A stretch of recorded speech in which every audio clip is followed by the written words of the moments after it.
નમસ્કાર વિદ્યાર્થી મિત્રો, easy learner by Sangani sir YouTube ચેનલમાં આપનું હાર્દિક સ્વાગત છે. કેમ છો વિદ્યાર્થી મિત્રો? મજામાં? આજે આપણે ધોરણ 6 માં બીજું ચેપ્ટર પૂર્ણ સંખ્યાઓનો અભ્યાસ કરીશું. અને પહેલા આપણે સંખ્યા પરિચયમાં એમના વિશે થોડો ખ્યાલ મેળવ્યો. આજે આપણે જોઈશું બીજું ચેપ્ટર છે, આપણું બીજું પ્રકરણ છે પૂર્ણ સંખ્યાઓ.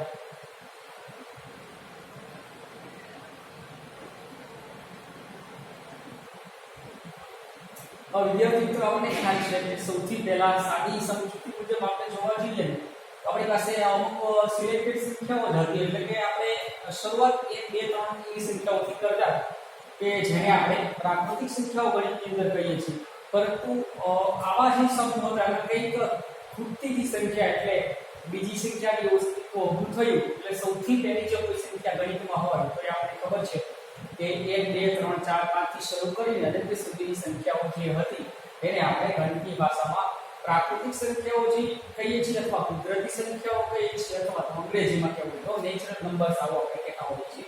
હવે ત્યારબાદ આપણે જોઈએ કે પહેલાની સંખ્યા અને પછીની સંખ્યા એટલે કે જેને પૂર્વવર્તી એટલે કે પહેલાની અને પ્રતિવર્તી એટલે કે પછીની સંખ્યા એના વિશે આપણે અભ્યાસ કરીએ. તો આપણે અગાઉના ધોરણમાં તમે શીખી ગયેલા છો કે કોઈ પણ સંખ્યા છે એના પછીની સંખ્યા લખવી હોય તો આપણે એમાં એક ઉમેરવો પડે તો પછીની સંખ્યાઓ આપણને મળે. અને પહેલાની સંખ્યા જો આપણે જોઈતી હોય તરત પહેલાની તો એની અંદરથી આપણે એક બાદ કરવો પડે અથવા તો એકને માઈનસ કરવો પડે અથવા તો બાદ કરવો પડે. આપણે હવે જોઈએ અહીંયા આપણે એક ઉદાહરણ આપ્યું છે. હવે બે શબ્દો આવ્યા છે એની થોડીક આપણે સમજૂતી મેળવીએ. પછીની સંખ્યા, હવે આમાં પણ પાછળની છે તરત પછીની સંખ્યા, તરત પછીની સંખ્યા. હવે વિદ્યાર્થી મિત્રો યાદ રાખજો, આપણે અહીંયા લખ્યું છે કોઈ પણ સંખ્યા લખી, દાખલા તરીકે આપણે લખી છે 20. તો 20 સંખ્યા છે એમાંથી આપણે જોઈએ તો 20 પછીની સંખ્યા છે એ 21 કહેવાય. એની અંદર 22 23 24 25 આમ ઘણી બધી સંખ્યાઓ પછીની સંખ્યાઓ કહેવાય. પરંતુ આપણે એમ કે 20 પછીની તરત જ પછીની એમ કે 20 ની તરત પછીની સંખ્યા કે તો આપણે 21 જ લખવી પડે. તો આપણે 22 23 24 25 આવી લખી શકીએ નહીં, કારણ કે આપણને તરત પછીની સંખ્યા પૂછી છે. એટલે ખાસ ધ્યાન રાખવાનું છે પછીની સંખ્યા કે તો આપણે 22 23 24 25 ગમે તે સંખ્યા કે આપણે જવાબમાં લખી શકીએ. પણ તરત પછીની સંખ્યા કે એટલે આપણે 20 ને 21 જે સંખ્યા છે એટલે કે તરત પછીની સંખ્યા જો આપણે જોઈતી હોય તો જે આપણી મૂળ સંખ્યા છે, મૂળ સંખ્યા વત્તા 1 બરાબર તરત પછીની સંખ્યા આપણે આવું કહી શકીએ. તરત પછીની સંખ્યા આપણને મળે. અહીંયા વિદ્યાર્થી મિત્રો આપણી પાસે મૂળ જે સંખ્યા હતી એ 20 હતી. એ મૂળ સંખ્યા 20 વત્તા આપણે એમાં એક ઉમેરો એટલે આપણને તરત પછીની સંખ્યા જે છે 21 એટલે કે 20 પછીની તરત પછીની સંખ્યા કે તો આપણે 21 કહી શકીએ. આવી રીતે તરત પહેલાની સંખ્યા આપણે જોઈએ. એ લખ્યું છે કે 20 ની તરત પહેલાની તો આપણે કહી શકીએ 20 ની તરત પહેલાની સંખ્યા.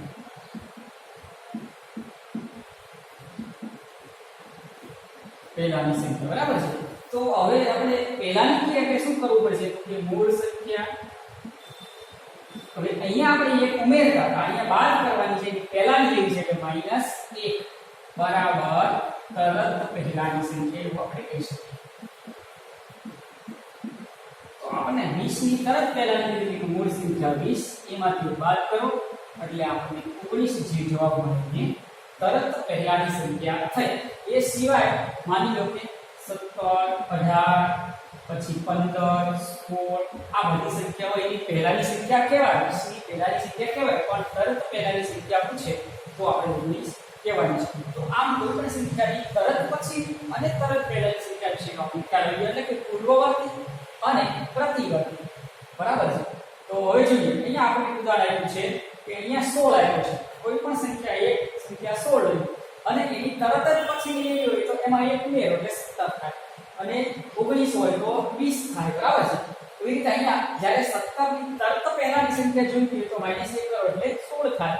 20 ની તરત પહેલાની જોઈતી હોય તો 20 - 1 થાય. પણ હવે આપણે અહીંયા કીધું છે, અહીંયા થોડો પ્રયત્ન કરીએ કે નીચેની સંખ્યાની પહેલાની અને પછીની સંખ્યા લખો. તો હવે અહીંયા 1 છે એની તરત પહેલાની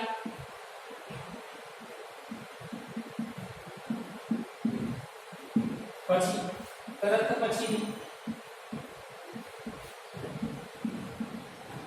દાખલા તરીકે અહીંયા 1 લખ્યો છે તો તરત પહેલાની કીધી કે 1 - 1 બરાબર 0 પછી તરત પછીની કીધી કે 1 + 1 બરાબર 2 આગળ જોઈએ 19 આપ્યા છે એનો હમણાં આપણે જોઈ લીધું છે પછી આપ્યું છે 1957 માની લો કે 1900 બીજી સંખ્યા છે 1997 તો એની તરત પહેલાની કીધી હોય તો 1997 - 1 બરાબર 7 માંથી બાદ કરો એટલે 6 એટલે 1996 પછી જોઈએ કે તરત પછીની કીધી તો 1997 + 1 બરાબર 1958 થશે એના પછી આગળ જોઈએ આપણે કે આપ્યા છે પછી 12000 આપણને આપ્યા છે તો 12000 ની તરત પહેલાની સંખ્યા એટલે કે 12000 છે તો એની તરત પહેલાની સંખ્યા એટલે 12000 - 1 બરાબર અહીંયા 10 માંથી 1 જાય એટલે 9 અહીંયા 9 હોય પછી અહીંયા પણ 9 હોય અને એ 2 માંથી 1 10 લઈ જાય એટલે 1 માંથી 11999 પછી તરત પછીની કે એટલે કે 12000 + 1 એટલે કે બરાબર 12001 0 + 1 બરાબર 12001 ચાલો આગળ જોઈએ હવે 49 કીધી છે 49 પછી એમાં 1 ઉમેરો એની પહેલા કીધી એટલે 48 1 ઉમેરો 50 પછી આપણને આપી છે અહીંયા 10 લાખ 1 લાખની સંખ્યા આપણને આપી છે એકમ દશક 100 10,000 10,000 લાખ એટલે 1 લાખ આપી છે 1 લાખ પહેલાની સંખ્યા જોઈતી હોય તો આ 1 લાખ છે એ તરત પહેલાની સંખ્યા તો આપણે ખબર છે જે મૂળ સંખ્યા છે એમાંથી 1 આપણે બાદ કરવાનો છે એટલે 1 લાખ - 1 બરાબર જોવા જઈએ તો અહીં આપણે બાદબાકી ઘણા લોકોને બાદબાકી કરવામાં બહુ ભૂલ પડતી હોય છે એટલે જે બાદ કરવાની સંખ્યા છે આપણે અહીંયા 1 લખીશું આગળ 0 મૂકીશું ન મૂકીએ તો પણ ચાલે પણ આપણી સરળતા ખાતર 0 મૂકીએ હવે અહીંયા 0 માંથી 1 બાદ કરવાનો છે એટલે અહીંયા આગળ આપણે 10 લેવા આવશું પણ આગળવાળા પાસે પણ કશું છે તો એ કઈ આપી શકે એમ નથી તો એ છે અહીંયા 10 લેવા આવશે એટલે અહીંયા 0 રહેશે અહીંયા 10 આવશે 10 માંથી આને 10 આવશે એટલે અહીંયા 9 આ એને 10 આવશે એટલે અહીંયા 9 આ એને 10 આવશે એટલે અહીંયા 9 આ એને 10 આવશે એટલે 9 એટલે અહીંયા 10 10 માંથી 9 જાય એટલે 1 જાય એટલે 9 પછી અહીંયા 9 પછી અહીંયા 9 અહીંયા 9 અને છેલ્લે અહીંયા 9 અહીંયા આવી જાય 0 એટલે કે 99999 હવે પછી તરત પહેલાની સંખ્યાની વાત કરી છે આપણને એ જ્યારે 99999 હવે આપણે જોઈએ તરત પછીની સંખ્યા કેટલી હોય તો એ તો સહેલી છે તરત પછીની સંખ્યા એટલે કે મૂળ સંખ્યા કઈ આપણી પાસે તો કે 1 લાખ 1 લાખમાં આપણે 1 ઉમેરવાનું છે તરત પછીની સંખ્યા છે 1 લાખ ને 1 ચાલો હવે તમને સમજાઈ ગયું છે વિદ્યાર્થી મિત્રો કે તરત પછીની સંખ્યા કે અને તરત પહેલાની સંખ્યા હવે આપણે આગળ વધીએ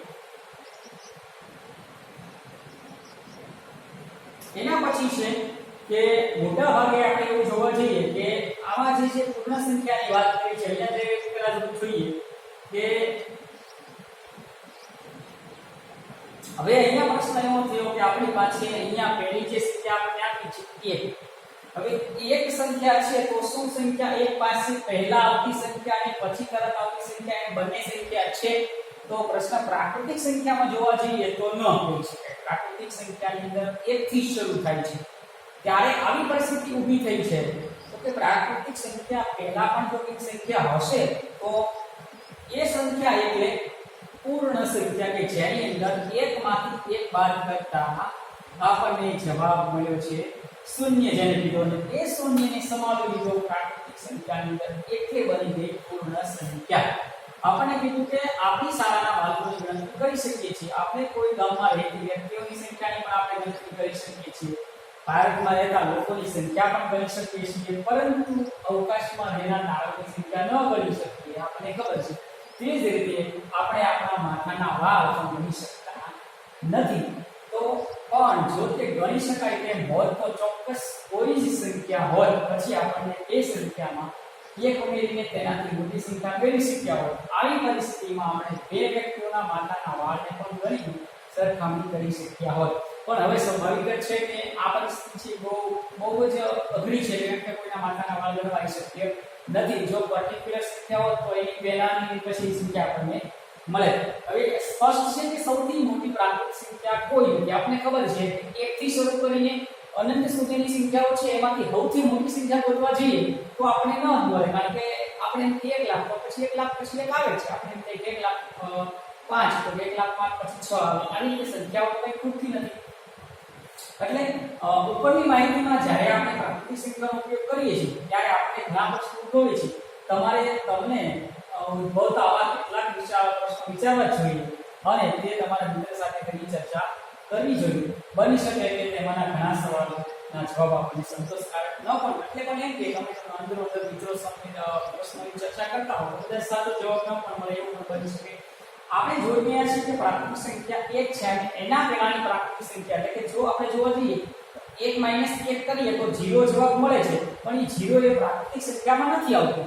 એ પૂર્ણ સંખ્યામાંથી શૂન્યને આપણે પ્રાકૃતિક સંખ્યા 1 ના પહેલાની આવતી સંખ્યા લઈએ તો શું થાય? તો કે એ પ્રાકૃતિક સંખ્યામાં શૂન્યને સમાવીને પૂર્ણ સંખ્યાઓનો સમૂહ મળે છે. એટલે પ્રાકૃતિક સંખ્યાઓ 1 થી શરૂ કરી અનંત સુધીની છે. જ્યારે પૂર્ણ સંખ્યા છે એની અંદર વધારાનું શૂન્ય ઉમેરતા એ પૂર્ણ બની જાય છે. એટલે પૂર્ણ સંખ્યા એટલે કે પ્રાકૃતિક સંખ્યાઓના સમૂહમાં શૂન્ય ઉમેરવાથી એ પૂર્ણ સંખ્યા બને છે. પછી આપણે પ્રશ્ન પૂછશું, દરેક પ્રાકૃતિક સંખ્યા પૂર્ણ સંખ્યા હોય છે? તો આપણે જોઈએ તો દરેક પ્રાકૃતિક સંખ્યા એ પૂર્ણ સંખ્યા હોય તો એ સાચું છે, કારણ કે પ્રાકૃતિક સંખ્યા 1 થી શરૂ થાય. જ્યારે પૂર્ણ સંખ્યા છે આપણે જોઈ લઈએ કે પ્રાકૃતિક સંખ્યા છે ક્યાંથી શરૂ થાય? તો કે 1 2 3 4 5 6 7 થી અનંત સુધીની સંખ્યાઓ છે. પછી આપણે જોઈએ પૂર્ણ સંખ્યાઓ. તો કે પૂર્ણ સંખ્યાની અંદર કઈ આવે? તો કે 0 થી ચાલુ થાય. 0 1 2 3 4 5 6 7 8 થી અનંત સુધીની સંખ્યાઓ છે. હવે પહેલો પ્રશ્ન આપણે પૂછ્યો કે શું દરેક પ્રાકૃતિક સંખ્યા પૂર્ણ સંખ્યા હોય? તો દરેક પ્રાકૃતિક સંખ્યા એટલે કોણ? તો 1 થી ચાલુ કરો તો એ પૂર્ણ સંખ્યામાં આવે કે ન આવે? તો કે હા છે. બાકીની બધી છે તો આપણે એવું કહી શકીએ કે દરેક પ્રાકૃતિક સંખ્યા એ પૂર્ણ સંખ્યા હોય જ છે. પછી બીજો પ્રશ્ન પૂછો, શું દરેક પૂર્ણ સંખ્યા પ્રાકૃતિક સંખ્યા હોય? દરેક પૂર્ણ સંખ્યા એટલે કે માની લો કે આ 1 છે તો આ પ્રાકૃતિકમાં આવે, 5 છે પૂર્ણ સંખ્યા તો પ્રાકૃતિકમાં છે, 8 પૂર્ણ સંખ્યા છે તો કે પ્રાકૃતિકમાં છે, પણ શૂન્ય છે તો કે એ તો નથી. એનો મતલબ એવો કહી શકાય કે અહીંયા આપણે કીધું છે કે શું દરેક પૂર્ણ સંખ્યા પ્રાકૃતિક સંખ્યા હોય? તો જવાબ આવશે ના. પરંતુ એવું થાય કે શૂન્ય સિવાયની દરેક પૂર્ણ સંખ્યા એ પ્રાકૃતિક સંખ્યા હોય છે તો સાચું. સૌથી નાની પૂર્ણ સંખ્યા કઈ? હવે જુઓ તો સૌથી નાની આમાં કોણ? કે શૂન્ય એ સૌથી નાની પૂર્ણ સંખ્યા છે. સૌથી મોટી પૂર્ણ સંખ્યા કઈ? કે સૌથી મોટી આમાં તો 8 છે પણ હજી તો સંખ્યા પૂરી થતી નથી. એનો મતલબ એવો કે સૌથી મોટી પૂર્ણ સંખ્યા આપણે નક્કી કરી શકતા નથી અથવા તો નથી. ચાલો હવે આગળ જોઈએ. પછી જોઈએ આપણે સંખ્યા રેખા વિશેનો અભ્યાસ. તો તમને ખબર છે કે આપણે આગળના ધોરણમાં પણ જોઈએ કે હવે પ્રાકૃતિક સંખ્યાની સંખ્યા રેખા આપણે ગોતવા જોઈએ. પ્રાકૃતિક સંખ્યા માટે સંખ્યા રેખા તો સ્વાભાવિક છે કે પ્રાકૃતિક સંખ્યાઓ છે એ બધી જ એ ધન સંખ્યાઓ છે, એટલે 1 થી શરૂ કરીને બધી જ સંખ્યાઓ છે એ ધન સંખ્યા છે કે તમામ સંખ્યાઓ છે એ જમણી બાજુ જ આવશે એ નક્કી થશે. હવે આપણે જોઈએ પૂર્ણ સંખ્યા માટેની સંખ્યા રેખા. પૂર્ણ સંખ્યા માટે સંખ્યા રેખા. પૂર્ણ સંખ્યા માટે શું થશે? તો કે 0 એમાં ઉમેરાઈ જશે અને એ શૂન્યથી ચાલુ થશે. શૂન્યની જમણી બાજુએ બધા જ પૂર્ણાંકો છે ધન છે, એટલે બધા જ પૂર્ણાંકો છે એ શૂન્યની જમણી બાજુએ આવશે. પૂર્ણ સંખ્યામાં સંખ્યા રેખા 0 થી શરૂ થાય છે, જ્યારે પ્રાકૃતિક સંખ્યાની અંદર સંખ્યા રેખા 1 થી શરૂ થાય છે અને તમામ પ્રાકૃતિક સંખ્યાઓ છે એ જમણી બાજુ હોય છે સંખ્યા રેખામાં અને એ સંખ્યા રેખા હવે વિદ્યાર્થી મિત્રો આ સમજવાનું છે કે સંખ્યા રેખા આ રીતે બંને બાજુથી બતાવવામાં આવે છે એનો મતલબ એવો કે આ સંખ્યા જમણી બાજુ અનંત અંતર સુધી લંબાયેલી છે અને એ જ રીતે ડાબી બાજુ અનંત અંતર સુધી લંબાયેલી છે પરંતુ અહીંયા જે પ્રાકૃતિક સંખ્યા છે એમાં બધા જ ધન પૂર્ણાંકો આવેલા હોવાથી એ બધા જ જમણી બાજુ તરફ જ અનંત સુધી લંબાયેલી છે ડાબી બાજુ લંબાયેલી નથી એવી જ રીતે પૂર્ણ સંખ્યાની અંદર પણ એવું છે કે બધા જ ધન પૂર્ણાંકો આવેલા હોવાથી એ સંખ્યા રેખા માત્ર જમણી બાજુ અનંત અંતર સુધી વિસ્તરેલી છે ડાબી બાજુ નથી એટલા માટે આપણે આ બાજુ તીર છે બતાવતા નથી જ્યારે તમે 8મા ધોરણમાં આવશો અથવા તો 7મા ધોરણમાં આવશો ત્યારે તમારે પૂર્ણાંક સંખ્યા એવું ચેપ્ટર ભણવામાં આવશે ત્યારે એમાં આપણે સંખ્યા રેખા બંને બાજુ બતાવવાની રહેશે આગળ જોઈએ આપણે ભાઈ આપણે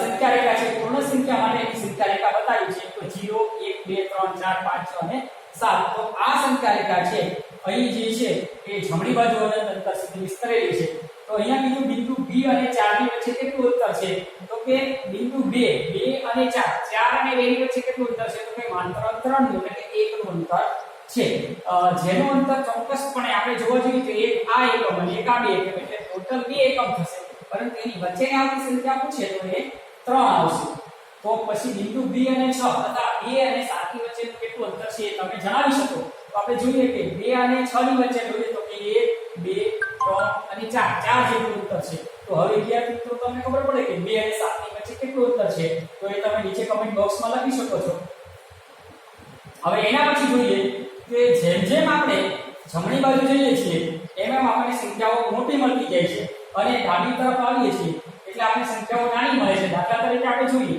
તો કે 6 છે એની કરતા 8 છે જમણી બાજુ આગળ વધીએ એટલે 8 છે મોટા આવે પરંતુ આ બાજુની સાઈડમાં આવીએ તો 6 પહેલા 4 લખેલા હોય તો એ 4 કરતા તો 6 મોટા થશે અને 4 છે એ નાના થશે બરાબર એટલે જેમ જેમ જમણી બાજુ જઈએ છીએ એમ આપણને મોટી સંખ્યાઓ મળે છે અને ડાબી બાજુ તરફ આપણે આવીએ છીએ તો આપણને નાની સંખ્યાઓ મળે છે હવે આગળ જોઈએ આપણે એ સંખ્યા રેખાની મદદથી સંખ્યાઓનો સરવાળો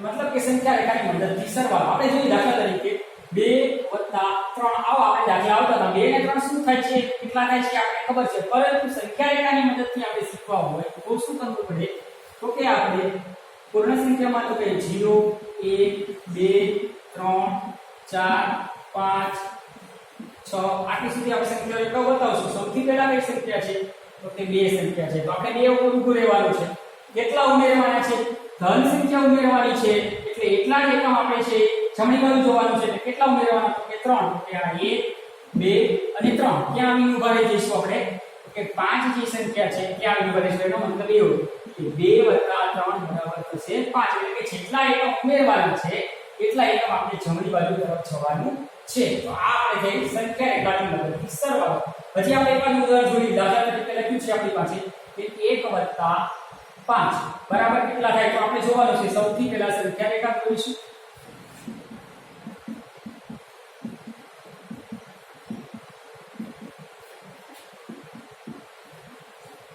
હવે જોઈએ સૌથી પહેલા આપણે ક્યાં છીએ પહેલી સંખ્યા છે તો કે 1 ઉપર આપણે ઊભા છીએ કેટલા ઉમેરવાના છે 5 ઉમેરવાના છે એટલે એટલા એકમ આપણે જમણી બાજુ જોવાનું છે કેટલા ઉમેરવાના છે 5 1 2 3 4 અને 5 5 ઉમેરો એટલે કેટલી બાજુ આવશું આપણે 6 એકમ ઉપર આવીશું એનો મતલબ એવો થાય કે 1 + 5 બરાબર કેટલા થશે તો કે 6 આ થયું આપણે સંખ્યા રેખાની મદદથી સરવાળા હવે ઝડપથી આપણે સંખ્યા રેખાની મદદથી બાદબાકી વિશેનો પણ ખ્યાલ મેળવી લઈએ કે સંખ્યા રેખાની મદદથી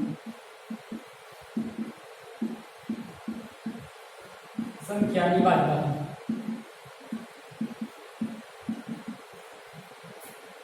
એમાં પહેલું ઉદાહરણ આપણે લીધું છે માની લો કે 4 - 1 4 - 1 અથવા તો 4 માંથી બાદ કરીએ શું થાય તો પહેલા સૌથી પહેલા સંખ્યા રેખા દોરીશું 0 1 2 3 4 5 અને 6 સૌથી પહેલા કઈ સંખ્યા છે કે 4 આપણે 4 ઉપર ઊભું રહેવાનું છે એમાંથી એક બાદ કરવાનો જરૂરી વિદ્યાર્થી તો ખાસ યાદ રાખવાનું જે ઉમેરવાનો હોય તો જમણી બાજુ જવાનું છે અને બાદ કરવાનું છે એટલે એટલા એકમ આપણે ડાબી બાજુ આવવાનું છે. એટલે કેટલા ઉમેર બાદ કરવાના છે તો કે 1. તો 1 એકમ ટપીને આપણે ડાબી બાજુ આવવાના છે એટલે 4 - 1 બરાબર 3 જવાબ થયો.